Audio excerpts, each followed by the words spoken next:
In this series of talk about the systematic studies and economic importance of some angiospermic plant families, today's topic of discussion is family Lamiaceae from Gamopetalae. This is the systematic position for family Lamiaceae as per the Bentham-Hooker and Angler-Prantl system of classification. Unlike Angler-Printum system of classification, Bentham and Hooker had proposed the series Bicarpellati as an intermediate taxon between subclass and order. Also, to understand the difference between both the system, just look at the different suffix used after the name of the taxon. Again, another difference is that both the system of classification had proposed different names for the subclass and order. Also, note that family name proposed was Labiati, but later it was changed to Lamiaceae as per the ICBN, International Code for Botanical Nomenclature, ICBN. Now there are many more differences in these two systems of classification, but here I have discussed only with respect to this slide for systematic position. Now this Lamiaceae family is also known as mint family. In India, the family is mainly distributed in South India and northwestern India. So this is the region which belongs to South India. The peninsular region of the India is South India, and here this is the north, and this is the west side. So this much region is northwest region of India. In India, there are about 64 genera of family Lamiaceae and 380 species. In global, in world, there are about 200 genera and 3200 species of family Lamiaceae. Now these are some of the common plants which belongs to family Lamiaceae. Here you can correlate the names and the number given on the images. So first plant is the Hyptis scavalens, second is Leonatis nepetifolia, third is Leucas aspera, fourth is Mentha spicata, fifth is Ocimum santum, sixth is Anisomelus indica, and seventh is Lavandula bipinnata. You might have observed all these plants surrounding. Now let's discuss the vegetative characters of the family. Habit is mostly annual or perennial herb. Some are shrubs and rarely small trees also present in the family Lamiaceae. As it is a dicotyledon plant, the root system is taproot. Some stoloniferous species has the suckers for propagation. These suckers are lateral shoot that develops from the rhizome and usually emerges at the base close to the parent plant. Now come to stem. Stem is erect, aerial, sometimes it may be prostrate, woody or herbaceous. Pubescent. Pubescent means having hairs, glandular hairs on the body stem, and it is quadrangular in shape. Quadrangular means having four angles. Now leaves. Leaves is exstipulate, that is without stipule, simple, opposite, and rarely whorled. The margin of the leaf is toothed or serrate. As we have said, pubescent for the stem, leaves are also pubescent, which shows the presence of glandular hairs. The family is characterized by the aromatic smell, which is mainly a characteristic content in the leaves also. The venation is unicostate reticulate. Now here the first image, Leucas aspera, it shows the annual herb habit, whereas Ocimum santum is a perennial plant.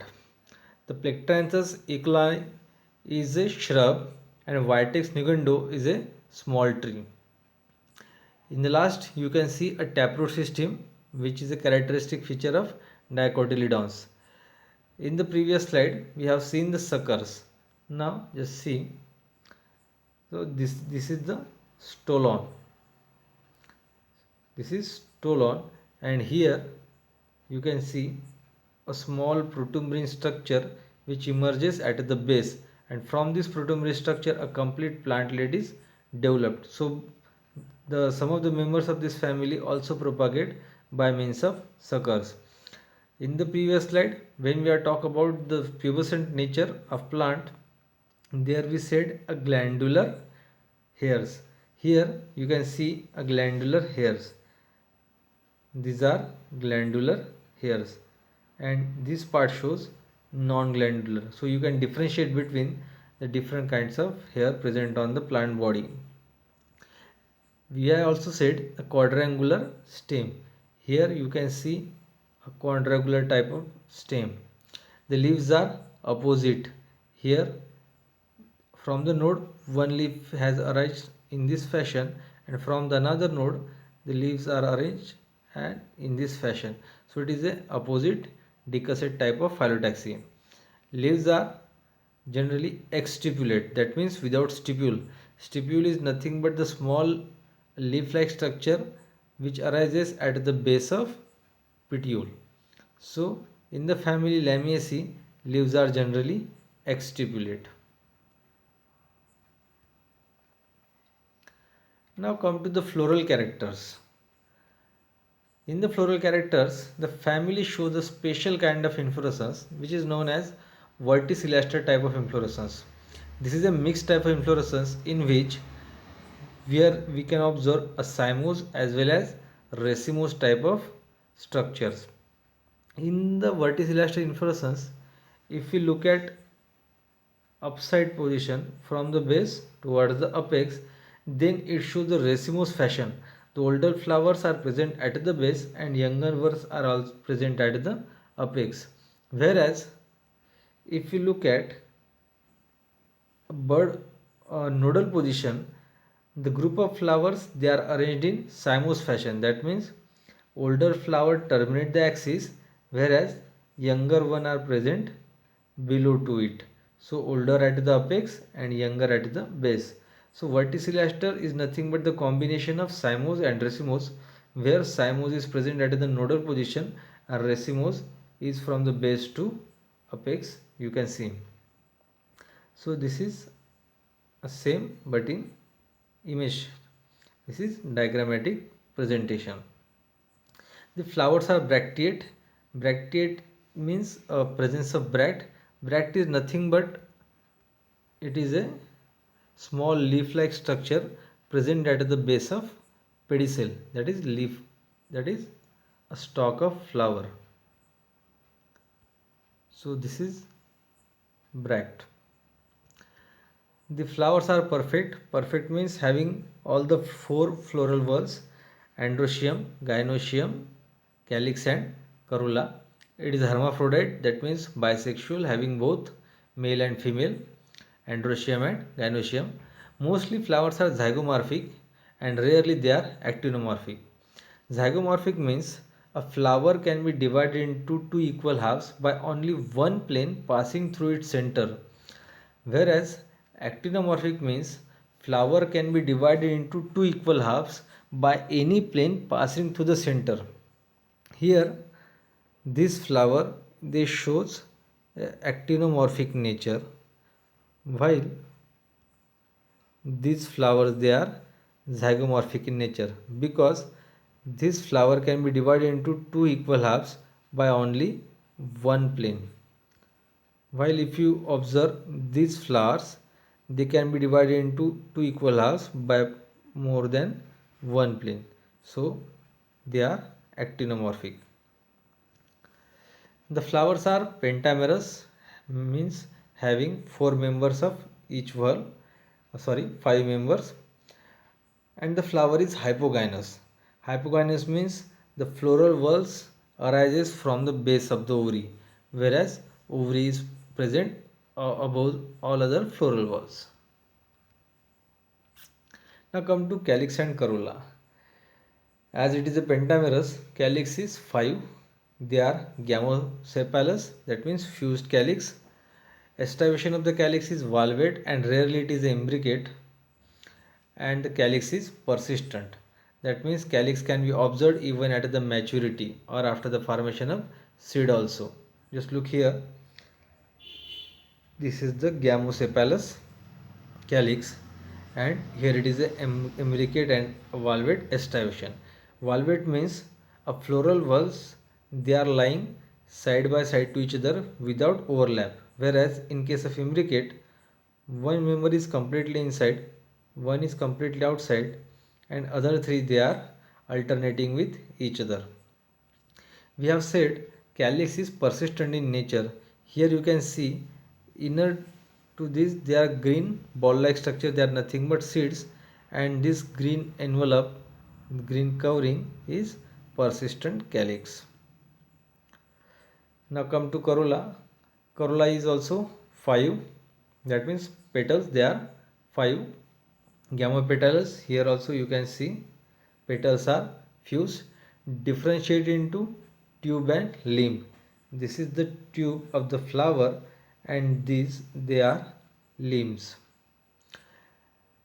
It is a bilabiate corolla.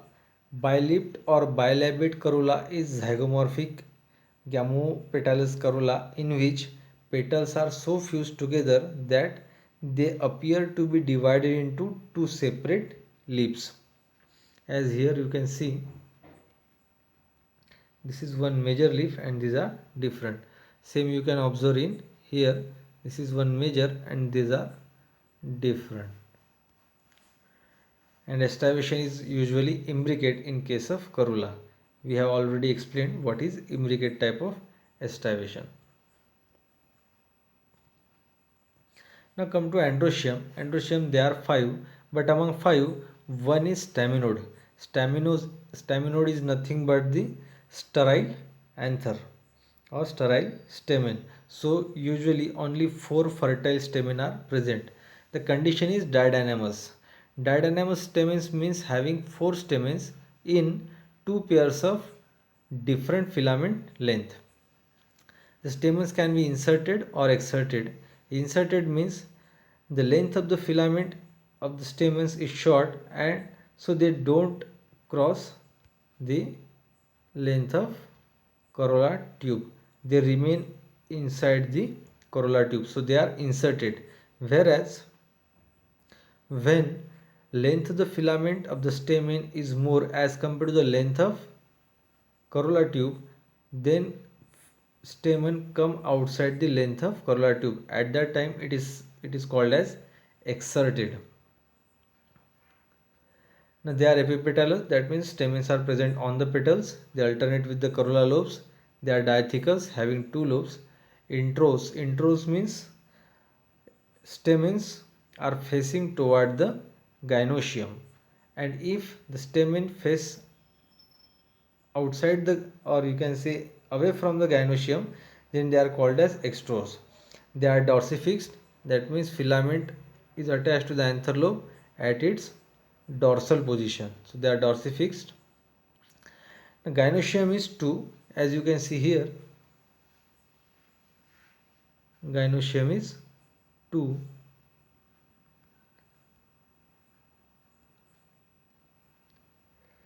Syncarpus, both the gynoecium they are fused, so they are syncarpus. Superior, as we have said in previous slides, as the flower is hypogynous, ultimately it means the gynoecium is superior. You can see here the ovary is placed above to all other floral valves, calyx, corolla and androecium. So gynoecium is superior. Usually it is a bilocular, but during the maturity a false septum develops which divide the ovary into 4 compartments. That's why it looks like a tetralocular. Placentation is exile, and the one of the characteristic feature of this family Lamiaceae is the presence of gynobasic style. Gynobasic style, you can see here, the style originate from the base of the ovary, that's why it is called as gynobasic. You can see here also. And the stigma is bifid, as we have already said, there are 2 and syncarpus. Here you can see a bifid nature of stigma like this.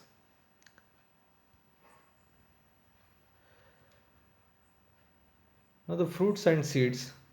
Fruit type is nutlets and the calyx is persistent as we have already discussed. Seeds are exalbuminous with little endosperm. Exalbuminous seeds, that means the endosperm is completely consumed or remaining very low in quantity during embryo development, and generally food is stored into cotyledons. So they are called as exalbuminous seeds. If the endosperm is present in adequate amount, then it is called as albuminous seeds, and if endosperm is exhausted, then it is called as exalbuminous seeds. Pollination is by variety of insects as you can see in the figures. Now the floral formula for the family Lamiaceae. Here we have taken a typical example of Ocimum santum. The flowers are usually zygomorphic.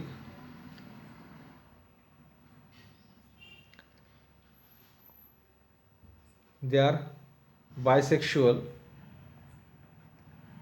Calyx is 5 and fused. So Gamosepalus, corolla is 4 plus 1 5 and fused, that's they are Gamopetalus. Androecium is didynamous condition 2 plus 2 and they are Epipetalus. Gynoecium is 2, they are fused, so syncarpus and hypogynous flower and superior ovary. Same you can see in this floral diagram. So bracteate flower, these are a sepals, valvate estivation. Petals, they are in imbricate fashion. Androecium, they are 4 and epipetalous, and at maturity ovary shows a tetralocular nature. In this image you can see a fruit in a nutlet form. Now let's come to the diagnostic feature of the family Lamiaceae. Aromatic herb and undershrub. Generally it shows a quadrangular stem. Inflorescence is verticillaster. Sepals are gamosepalous and persistent. Bilobate corolla, didynamous stamen, gynobasic style, indehiscent nutlet fruit. So these are the characteristic features or diagnostic features of the family Lamiaceae. Now these are some of the economic importance of few members: Ocimum santum, Mentha spicata, Lavandula vera, and Mentha piperita. You can see.